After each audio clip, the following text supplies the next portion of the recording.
to ignite. Put up a fight, gonna leave them all in fright.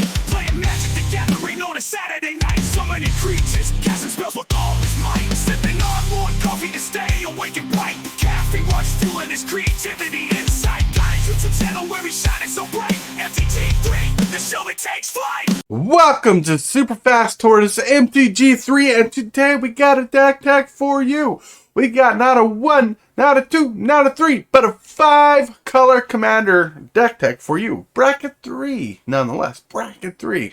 This is Jodah Archmage Eternal. This deck features Jodah Archmage Eternal, and he has flying for a 4/3 legendary creature that says you can pay WUBRG, white, red, blue, black, green, instead of paying other mana costs of spells you control. So if you have something that costs like 12 mana in your deck, you can pay the 5 WUBRG colors instead. So let's get to this deck.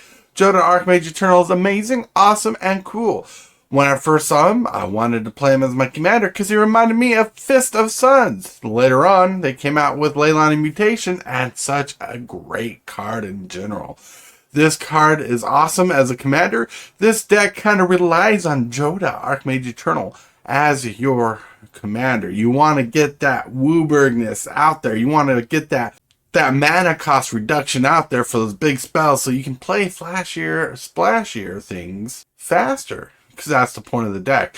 This deck is personal to me. I built this deck to resemble the franchise of Jurassic Park, with certain cards acting as characters in the movies that goes off the themes of the book. This deck is awesome. It's my personal nod to Jurassic Park.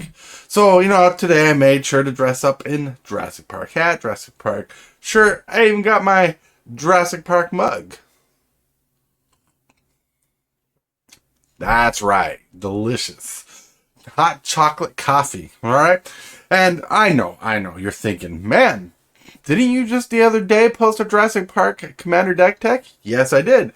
And a shameless thing is I have three dinosaur decks. This Jurassic Park deck, which is featured around the story and themes of the movies and books. And the other Jurassic Park deck that I posted is all about having the Secret Lair cards in it, and just runs a 3-color panel out of the deck. But this deck, featuring 5 colors, is awesome and amazing. So, without further ado, let's get into the deck tech. The deck tech is, as you see, it is right here. I have the deck broken up into parts as you want. Right? We got reanimation, because the story of Jurassic Park and Jurassic Park the movies are all about reanimating dinosaurs, right? So this is all back up. We got board wipes and removals, right? Board wipes and removals. We got removals to help keep the theme in place. We got board wipes. Well, wait till you get to the board wipes, because they're not your basic board wipe. Because WUBRG costing things are a awesome surprise in the deck. Then we got Diabolic Visions on the top of the draw pile, because we got a good draw package here. We got some basic dinosaurs in the deck. We got some cloning, because cloning dinosaurs is thematic to Jurassic Park.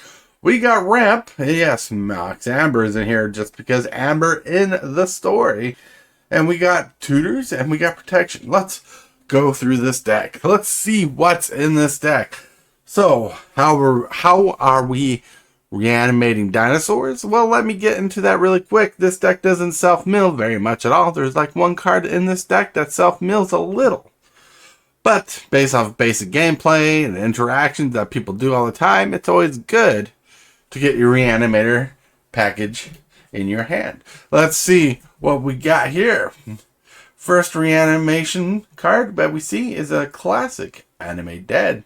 Yes, you enchant a creature from a graveyard. It gets -1, -0, and it is awesome. It's awesome. If I could, I would get a Necromancy for this deck. But instead, we got Savine's Reclamation. What's Savine's Reclamation? It's to get some fetch lands back from the graveyard and other lands to help us ramp. It is pretty solid. Savine's Reclamation is an auto-include in this deck, but can be upgraded. We got Mystic Retrieval. Mystic Retrieval is a important card in this deck because of our Reanimator package. You'll see later on you want to get some cards back from the past, or maybe cards that went into the graveyard early that you can get back.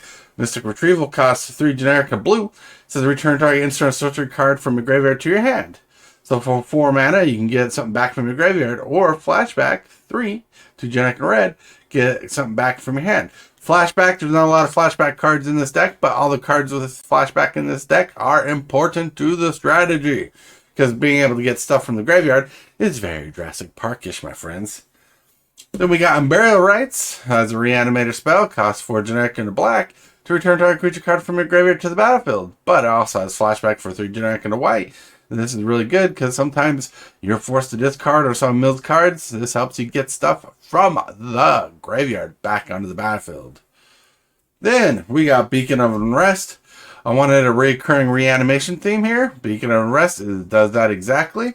It puts target artifact, which is important for our haste engines, because we do run cards like Chroma's Memorial in this deck, and we want to get them back later on, right? Get them back. Chroma's Memorial is pretty solid. But you can get artifact or creature card from your graveyard, or any graveyard, put it onto the battlefield under your control, and you shuffle Beacon of Rest back into your library. So it gives you chances of reanimating even further in the future. Then we got one of my favorite reserve list cards here. It's not expensive by any means, my friends. If you haven't seen this card, you should probably look it up, probably purchase a few. They're like 50 cents last time I checked. Good card. Costs 3 generic, a green and white. Return a creature card from any graveyard and put it onto the battlefield as if you just summoned it or casted it. So it just puts a creature back from the graveyard on the battlefield from any graveyard. Solid little card. One of my favorites. I wish they would reprint this with dinosaur art on it. Then one of my favorite little cards I love in this deck. This is a chaotic card because there's some themes of chaos in the deck. You have to for Jurassic Park. So breaking costs blue and a black, and it says target player puts top 10 cards of the library into the graveyard. Normally in this case I choose myself to mill because I want to get some power in the graveyard, but entering is the reanimation package in there, who I use the most. Costs 4 generic, a black and red, and it says you put a creature card from a graveyard onto the battlefield under your control. It gains haste until in turn. The cool thing about this card is you see this fuse ability. It says you may cast both sides of this card if you pay all the mana costs in between. And trick with Jodah, if you go and cast the 6, 7, 8 mana, you can cast Wooburg for the whole shebang instead. Pretty solid. Then my friends, we got Deader Now on the deck because you can cast it for Wooburg because getting that discount is high rate. This card's not that great if you have to cast it for, 6, 7, 8 mana. Holy cow. 5, 6, 7, 8 mana. It's a lot, right? You just don't play this in any deck. But in this deck, if you cast it for 5 mana, you're getting a deal of a card. It says at the beginning of your upkeep, put target creature card from a graveyard onto the battlefield under your control. You notice there's a handful of cards in this deck that steals from any graveyard, but usually we target our own when possible. Then the final card in this deck is Eerie Ultimatum. This is a late game finisher for this deck most times. Costs 2 white, 2 green, and 3 black. You return any number of permanent cards with different names from a graveyard to the battlefield. This sorcery kicks ass, my friends. This sorcery kicks ass. And usually there are times it gets in the graveyard, and this is one of those cards that are important for mystic retrieval to get back later on. It is a solid, and you fill up your board and you clear your opponents by attacking. Eerie Ultimatum's awesome. And that is a Reanimator package, my friends. The removal package. There are board wipes in this deck, but there are different kinds of board wipes. Are running down because it's 2 black, you can destroy a target creature, and for 2 generic, 2 white, you basically get to Day of Judgment a creature off this card. Dam's in here to be versatile as a board wipe or a removal spell. I usually like to use this as a removal spell for 1 creature, but if needed, board wipe option is available. Mortify is in this deck. Not because it's the go-to kind of card in the deck, like most people put Mortify in their black-white decks because, you know, they want that flavor to target multiple permanents. The reason why Mortify is in this deck is because it's easier in a multicolored deck to cast multicolored spells than it is to cast monocolored spells most times. Honest truth. That's the truth. We're running Putrefy for the same reason, and we run Mortify.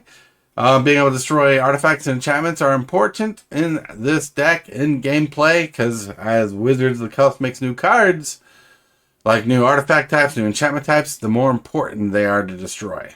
But when it comes to removal spells, like cards that destroy target non-permanent in general, like eventually, I'd like to replace this particular card with a Beast Within, or the one that makes the elephant one for more theme and flavor. Generous Gift is another card I'd replace one of these two cards with, because it creates an elephant. Because in the book, John Hammond sells his idea of Jurassic Park with a miniature cloned elephant in a cage. It's pretty flavorful.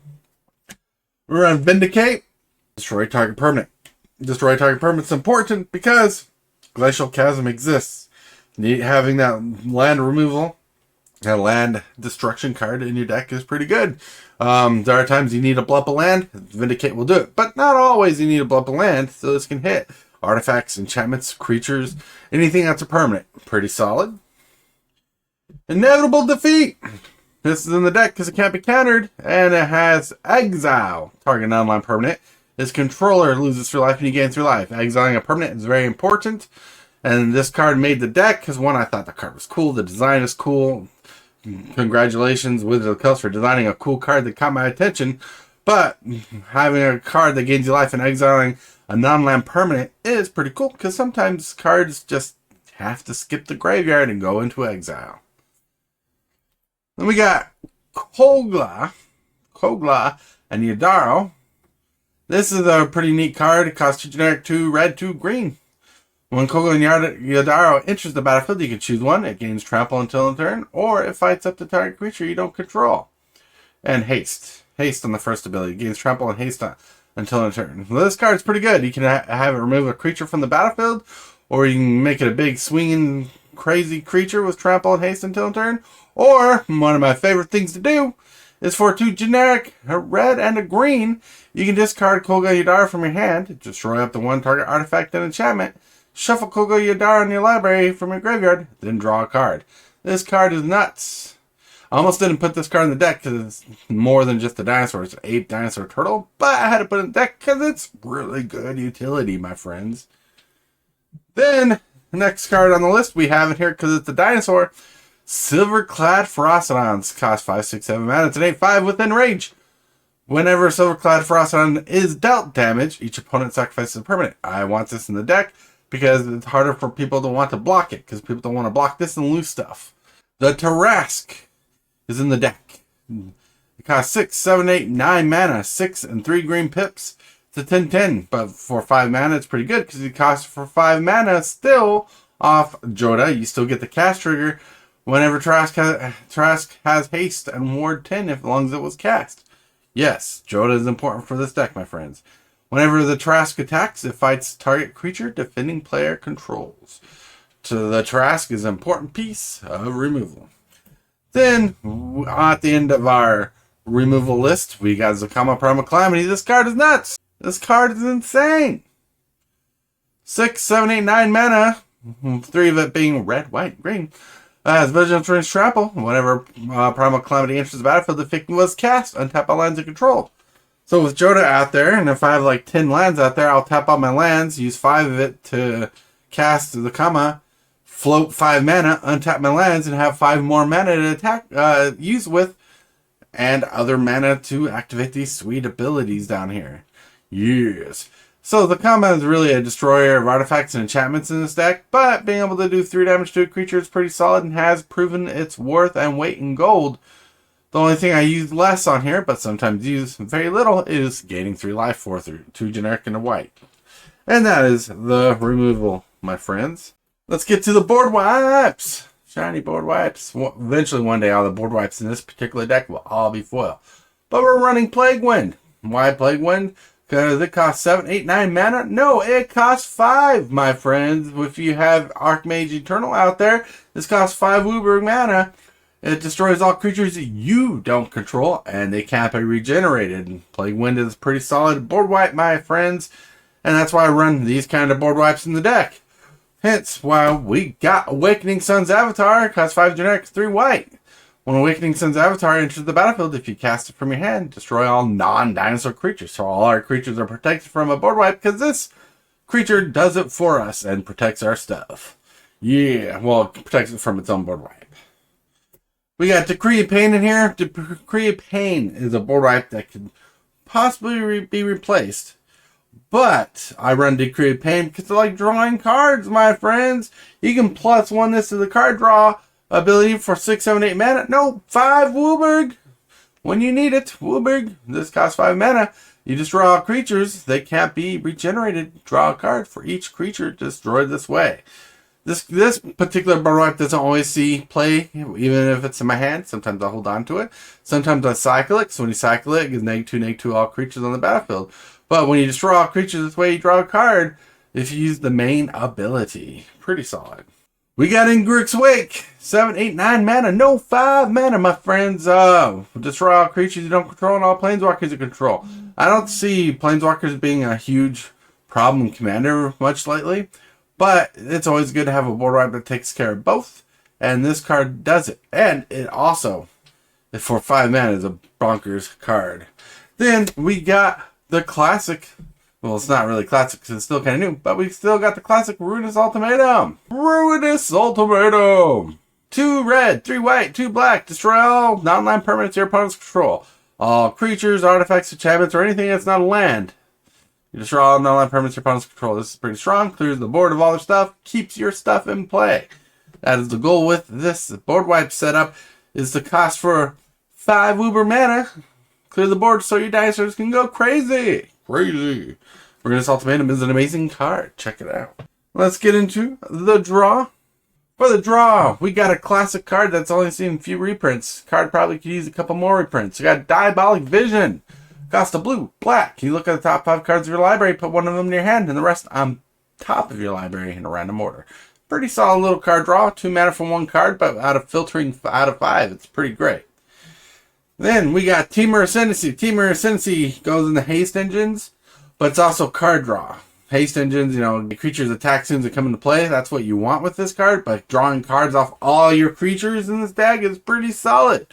Because it says whenever a creature's power 4 or greater enters the battlefield under your control, you may draw a card. Pretty sweet. We got the Royal Scions. This is in here for 2 reasons. One, it's 3 mana at 5 loyalty. +1, you draw a card and discard a card. Getting cards in the graveyard is pretty good with the Reanimator package that we talked about. But the second reason it's in here because the Royal Scions represents all the kids in the Jurassic Park movie. You're always going to have kids in the Jurassic Park movies, it seems like. So in the Jurassic Park movie, the Jurassic Park book, there's always kids in there. The Royal Scions are here to represent that particularly. Then we got 1 generic, 2 black. At the beginning of your upkeep, you draw a card and lose 1 life. Phyrexian Arena is solid. Then we got Kenneth the Return King. Would either be John Hammond or his nephew. But I like John Hammond, thinking he's John Hammond. Jodah is John Hammond to me, but Kenneth the King can be another version of John Hammond.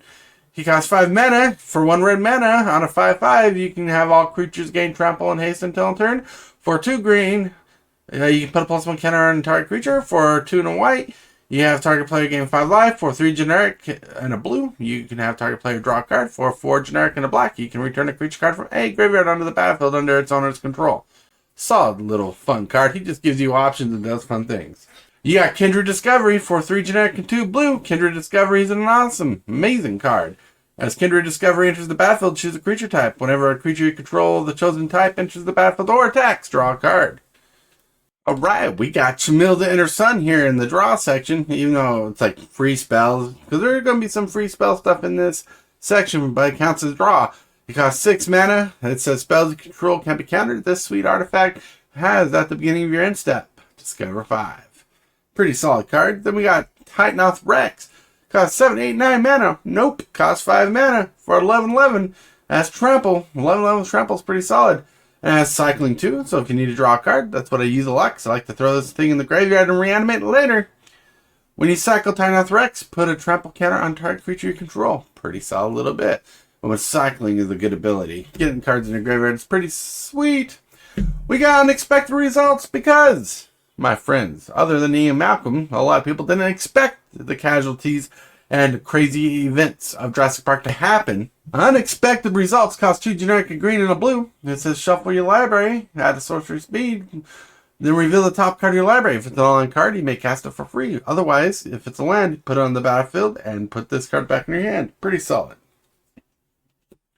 Whispering Madness. 2 generic, a blue and a black. Sorcery. Each player discards their hand and draws cards equal to the greatest number of cards discarded this way, and it has Cipher, which I use. Cipher is such a weird ability, but basically if you cast a spell and for its Cipher ability, you may resolve it by attaching it to a creature, kind of like an aura, but instead of being an aura, the card attaches it as part of the text box. Best way to explain that. Then we got Itali Primal Storm, 4 generic, 2 red. Man, you know this card, you love it. When he attacks, you exile the top card of everybody's library and you may cast those cards. Yeah. Trumpeting Carnosaur, 4 generic, 2 red, 7/6 trample.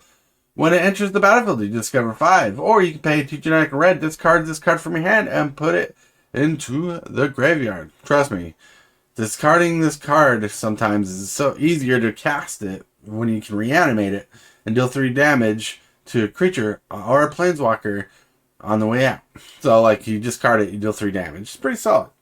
Then you got Itali Primal Conqueror. You know this card, you love this card. Itali Primal Conqueror costs 5, 6, 7 generic mana. Itali Primal Conqueror is a badass in this deck. Costs 5, 6, 7 mana, 7/7. With Trample, legendary creature Elder Dinosaur. When Itali Primal Conqueror enters the battlefield, each player reveals the top card of their library until they reveal a non-land card. And those cards are exiled in the meantime. And you can cast any of those cards when this creature enters the battlefield for free. Then, any of the revealed cards, to be more specific. Then, here, on he has paid 9 and a Phyrexian green. You can transform Itali and activate only as a sorcery. Itali activates and turns into a finishing creature, Itali Primal Sickness. It's 11/11 with trample indestructible, and whenever he deals combat damage to a player, that player gets that many poison counters equal to the damage. Pretty solid. Pretty solid card. I love it. Next card on the list is Gishath Sun's Avatar. Gishath Sun's Avatar costs 5, 6, 7, 8 mana for 7/6. Oh wait, no, he costs 5. Trample, Vigilance, Haste. When a Gishath deals damage to a player, it basically says whenever Gishath Sun's Avatar deals combat damage to a player, reveal that many cards from the top of your library. Put the number of dinosaur cards, any number of dinosaur cards from among them onto the battlefield and the rest in the bottom of your library. This card is awesome and is golden. Then the last card on the draw and free spell stuff, we got Maelstrom Wanderer. Maelstrom Wanderer is in this deck because it is the storm that unleashes hell on Jurassic Park in the story. And Maelstrom Wanderer gives your creatures haste because when the creatures break out of their cages and their paddocks, they go nuts. They're not slowing down. They're going everywhere, my friends. Maelstrom Wanderer has Cascade and Cascade, where when this creature is cast and before it enters the battlefield, you get to Cascade for a creature or any spell that costs 5, 6, 7 mana and play it twice. And trick to be told, if you pay the Wooburg, you still get the converted mana cost worth of Cascade off this creature, set to 7 twice. So 5 mana, getting possibly 2 7 mana spells for free. That is awesome. Pretty solid. Pretty solid, my friends. Now, thinking of drawing, we're going to the game changers of the deck. And I call them game changers because I believe any tutor is a game changer, especially if it's low cost. We got the Monarch Tutor, which costs a generic and a black, and you just search your library, find sorcery speed for a card to put in your hand and shuffle. Then we got Signal of the Clans, underrated, a lot of work kind of card. Green and red, you can search your library for 3 creature cards, and out of those 3 creature cards, you choose one at random, put it in your hand, the rest shuffle back in your library. This card is underrated, my friends. If you're not playing this card in your green red decks, play it, because it's a solid tutor. Then we got, thanks to a friend of mine for sending this, that's right, James Willis, calling you out, for sending me a Congregation at Dawn, cost 2 green and a white. Search your library for up to 3 creature cards, and reveal them. Shuffle your library and put those cards on top of your library. This is good when you're stacking your Cascade triggers. This is good when you're doing your Discover triggers. This is good when you get your Tolly triggers out. This card is solid. Instant speed goodness. Congregation at Dawn. Good card. If you don't own one, get a copy for your green-white decks and any decks you want to run green-white in. Then we're going to go through now the ramp section. Mox Amber is in this deck. I pulled this from a box thanks to my friend Coach's Magic. This is only in the deck because, one, it costs 0 mana and it fixes to my commander's color identity. When it's in the battlefield, they're usually 4/0 mana. It's a decent rock. But it's in the deck mainly because the word amber is on the card. It shows a little piece of amber on the card. You know, amber being important to the story of Jurassic Park. But this is a pretty solid little doohickey of an artifact. Then we got Wayfarer's Bauble. Classic Wayfarer's Bauble. You know what it does. It's an awesome, amazing card. We got Rampant Growth right here. Pretty solid. I'd like to get the new Roots card from Avatar in this deck. I think that'd be awesome. We got Farseek in the deck to search out for our Triumphs. Yes, there are Triumphs in this deck. We're not going to go through the lands in this video, but there are Triumphs in the deck, and Farseek gets any of them. We got Kodama's Reach, classic card. We got Cultivate, classic card.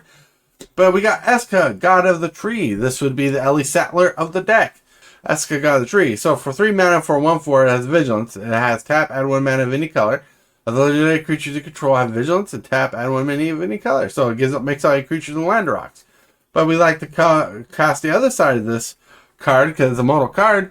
It can cost Wooburg, and at the beginning of your upkeep, you may reveal cards from the top of your library until you reveal a creature card or a planeswalker card. Put that onto the battlefield and shuffle the rest back in the bottom of your library in a random order. Pretty cool card. Then we got Chromatic Lantern. You know it, you love it. It does a lot of good things. The last 3 cards are not really ramp spells, but they do what Jodah does here with Fist of Suns. It says you may pay Wooburg for the price of spells. Getting more of that on the board to make your stuff cost cheaper is amazing. You got Leyline and Mutation. It doesn't always come up opening hand, but paying 4 mana for that ability is still good because Jodah costs 4 mana. If you get this card in your hand and get it play and it sits out for a bit, having your stuff cost Wooburg is still powerful in this deck. Then the last card in the mana ramp and fixing stuff is Morphon the Boundless. Costs 7 mana for a 6/6. So Morphon the Boundless enters the battlefield, choose a creature type, which is dinosaurs. Spells of the chosen type cost you 5 less. 5 mana less. Wooburg, 5 mana less. More like it. So, with the comboing of Jodah and Morphon, all your dinosaurs cost nothing. That's how it works. Then we got some protection in this deck. We got Swiftfoot Boots, Lightning Greaves to give our creatures protection, but mainly give them haste. We got Fervor to give creatures haste. Fires the Element to give creatures haste. And a Chroma's Memorial. A Chroma's Memorial is a solid card. 7 mana. Creatures control flying, first strike, vigilance, trample, haste, protection from black and from red. This card is nuts, my friends. Chroma's Memorial is solid. If you don't have a copy of it in your big swingy decks, go for it. Go get one. I don't know how much they are, but hey, they're worth it. This is actually a pack pull, so that's why I don't know how much they are. But like creatures control flying, first strike, and vigilance is pretty sweet. But protection and haste is pretty solid. And giving your creatures trample, your big creatures trample that always have trample, is pretty solid in this deck. What's this? This is the cloning section. We got 2 creatures that clone, and they clone specifically. You got Sakashima the Imposter. It costs 2 generic, a blue and a blue. Right? And it comes into play, it clones a creature, but keeps its name, so you can have 2 legendary creatures out. So you got 2 big old legendary dinosaurs out when this is out, right? You got a legendary creature that's a giant dinosaur. You copy this with that, you get to keep both. Same with Sakashima the Thousand Faces. Sakashima the Thousand Faces enters a copy as another creature you control, except Sakashima the Thousand Faces has this ability. The Legends rule don't apply, so you can have your big creatures doubled that are legendary. Then the last thing we got here, my friends, is the last 3 basic dinosaurs of the deck. That basic dinosaurs, the ones that serve no purpose other than to exist. We got the top of Primal Dawn, got 6, 7, 8 mana, or 5 Wooburg. That's flying, double strike, vigilance, trample, indestructible. You're familiar with this card because it's in almost every white precon nowadays. You got Rampaging Brontodon. This card is a staple in dinosaur decks. If you're not running it, think about getting a copy of this deck. It's pretty good. 7 mana for a 7/7 with trample. Whenever it attacks, gets +1/+1 for each line to control. Then we got Galta and Maverin. Galta and Maverin is the next big dinosaur on the list. Cost 3 generic, 2 green, 2 white for 12/12 trample. It says whenever you attack, choose one. Create a tapped and attacking XX green creature, dinosaur creature token where X is the greatest power among other creatures attacking. So one other creature, that's not him, that's attacking. You make a token as big as it. Or you can create X11 white vampire creature tokens with lifelink, where X is the number of other attacking creatures. This card either goes wide or goes tall, goes the way you want it to. In this deck, he likes to go tall with the token of the other dinosaur attacking. This card is nuts. It's awesome. Call time member for the win. And my friends, that is all the cards in the deck. So really quick, I want to go through a few cards that are worth noting, worth talking about, right? A few cards that are worth talking about to you. Trumpeting Carnosaur is an amazing card in this deck. Not only is he a 7/6 for 6 mana in red, that's pretty amazing, right? But his ability that he enters the battlefield to discover 5 is pretty good. This creature's destroyed a lot. You got a lot of reanimation. This card kind of shines in this deck as giving me free spells for 5 or less mana. This card is nuts, my friends. So Trumpeting Carnosaur gets a shout out here. Chroma's Memorial is another amazing card on this list of cards in the deck. Want to shout it out because it really becomes a game changer when this enters the battlefield. People freak out and panic. It's not one of those cards you play lightly. People actually play this card and get legitimately scared. I mean, giving all your creatures all the abilities, plus haste, and protection from red and black, this card is nuts. Now, it's not as broke as some other cards might be in the game of Magic, but this card is a threat level card in this deck. I mean, you play one of your big old dinosaurs, your nasty dinosaurs, and it has haste, protection, and flying vigilance and all that stuff. That is a game changer in this deck. Pretty solid. I love it. Whispering Madness is a crazy card in this deck. Whispering Madness is pretty solid. I always love playing it. Usually people's decks are faster than mine, so I get more card advantage out of it than they do. Sometimes I have less cards in their hands, which is what I go for, when I can benefit more from this than my opponents can. When you have a big old creature to cipher it on, like I explained, cipher attached to the creature as an ability, that when it deals combat damage to a player, it triggers again. This card is usually doing lots of work in this deck. Love it, need it, want more of it, my friends. Unexpected Results is a crazy card. Alright, if you're not playing this card in your decks, my friends, what are you doing?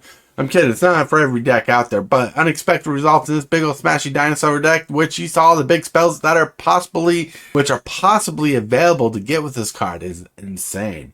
This card ramps you or gets you a big spell. This card never fails in this deck. I love it. Your lowest expectation from this card is to get a land for 4 mana and get this back to your hand. Unexpected Results, one of my personal favorite top 10 cards of Magic the Gathering, but in the deck is a pretty smashing all-star. Kenrith the Returned King is a great card in this deck. He does a lot. He's like the catch-all toolbox guy in this deck, right? Kenrith the Returned King has all these abilities to give your creatures haste, to puff up your creatures, to draw cards, or reanimate creatures. This card does everything for you. But to note for the people who build this deck and want to play with it, he's kind of a slow dude. When you're in a slow game, he's perfect to play. When in a fast-paced game, sometimes it just sits in the hand. But this card does a lot in the deck and is pretty amazing for what he does. I want to get like a full art version of this card sometime soon. And I think this would be a great Jodah Archmage card in the deck. Temur Ascendancy, my friend, is in this deck. And this is an all-star in this deck. Temur Ascendancy is good in any big deck that features dinosaur-sized creatures.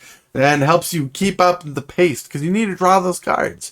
Giving your creatures haste is the main important thing that this is in your deck, right? In the dinosaur deck. But getting that card draw is so good. And sometimes when you combo out, because this deck can string some big old dinosaurs out of nowhere at times and feed your hand like crazy, this card is nuts. You get into a point in this game where you have 10 mana, Woober doubled, so you can pay Jodah's 5 mana Woober cost on all your spells, where you can play 2 spells a turn and refilling your hand at the same time is pretty epic. Temur Ascendancy, check it out if you're not playing with it. This card is nuts. I'd go for it. Mystic Retrieval, my friends, is a powerful card in this deck. I'm not going to lie to you. It's kind of meh in most decks, but the powerhouse of this deck, the cards you're getting back, the power level, the cards you're getting back with this card, it's pretty insane. Pretty insane. Mystic Retrieval has saved my ass in so many games to get to the winning lead position that I cannot explain why. But usually it combos off with getting a certain card back, which is the next card on this list. Eerie Ultimatum is the next card here that goes with Mystic Retrieval. I cast this a couple times throughout the game. It's really good. Usually it's like the winning finisher card. It's a secret finisher because, if you have nothing in your graveyard, it's not doing anything. But by the time we're late game, and I've board wiped a couple times, or everybody's board wiped a couple times, getting your stuff back off of one spell with your haste engines. Can you imagine one turn getting like 10 dinosaurs back? All have haste, all stompy stomp, and ready to go. Because of this card right here, this Eerie Ultimatum is an all-star in the deck. Works very perfect. Especially when you cast a 5 mana for it, man. 5 mana. It's pretty solid. And with that, my friends, let's get to the deck schematics. Here is the deck list on archadeck.com. You can check out the deck list on the website. Links in the description below. But let's look at this. This deck's estimated cost is $880. Probably Card Kingdom cost. Solid summary, 40%. Not bad. It's very aggro in the mid-game. Like, it's really up there really quick. And it's upgraded bracket 3. Pretty solid. Oh yeah, just in case you're wondering, we're running 37 lands. We're running 3 haste engines. 4, really. 13 draw. 9 recursion. 9 removal. And we're running 5 board wipes. But anyways, what we want to get down to is the mana curve. The mana curve is very wonky. It's very wonky. You got 2, 3, 4 as your highest, which is pretty good. Then you got a lot of high-end stuff. 7 and 8s are huge. But with the discount you're getting from your commander, it all doesn't matter. But what we want to look at is here. The probability of drawing. Chaos cards, you got 2%. You're not worried about getting that really quick. But when you look at the dinosaur card, it says 3, but there's a lot of dinosaurs in this deck, so we can't go off that. But the draw in this card is insane. 64% drawing ratio, my friends. This is insane. Nuts. Land, we got a 90% chance of getting land in every hand. Protection small, but ramp is 11. Holy cow. 57%, so you're bound to mana fix very shortly. Recursion is 50%, so you're going to see a lot of recursion in this deck. And we got removal at 54%. So you can tell this deck likes to protect itself, likes to protect its themes, and get places where it's going. This deck does pretty good. Like, if I could rate this out of 10 stars, like how powerful this deck is, and how good it works, I'd rate it a 7 out of 10, how good it is. Like how good this deck works. But I know for a fact this is not EDH or bracket 4 worthy, so it's a good deck in general. And my friends, yes, everybody, that has been the Jurassic Park Commander deck. Thank you for watching. Thank you for being amazing. Thank you for being you. Hope you enjoyed this deck. I hope I went fast enough for you to enjoy this deck. I started working on this deck when Ixalan became a thing, but working with the dinosaurs I got, upgraded it ever since, kept to the strength of the old deck list that I used to have it on. This card, this deck, it's all amazing. It's crazy. And with that, I want to thank you guys for watching this video. Thank you guys for hanging out with me. Thank you for going through this deck tech. I want to thank you, my channel members, for being members of the channel, supporting this channel the way you do. Channel subscribers, thank you for subscribing. Everything you do, from liking this video, watching this video, and sharing it with your friends. It all helps out the channel amazingly. I want to remind you that you're loved. Someone's thinking about you. If you can, say and or do something positive for someone else today, because you might be the change they need. And with that, my friends, we're going to call this deck Tech a Go. Welcome to the Super Fast Tortoise, where we make you shake and your arteries break. The morning coffee, video games, and Commander on Saturdays will keep you awake no matter the state. Step into a world and prepare for the ride. A place where positive vibes are amplified, fulfilling the creep to celebrating our peaks. Super Fast Tortoise is where the job runs.